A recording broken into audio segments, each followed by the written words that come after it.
Well, Bobby, for crying in the mud, we have to wait for Jackie. Why? Don't you remember? She's coming home with us today.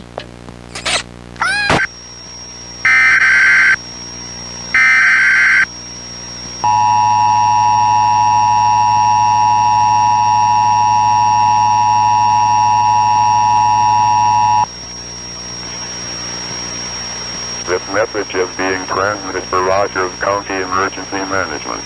An immediate evacuation has been ordered by Rogers County Emergency Management for the area near the port of Catoosa. A serious hazardous materials accident has occurred. Travel east of Tulsa on Highway 412 is not recommended to assist emergency officials. Other roads in the area may be closed as well.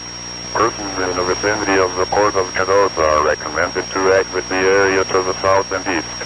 This is an emergency situation and immediate action is required for your safety.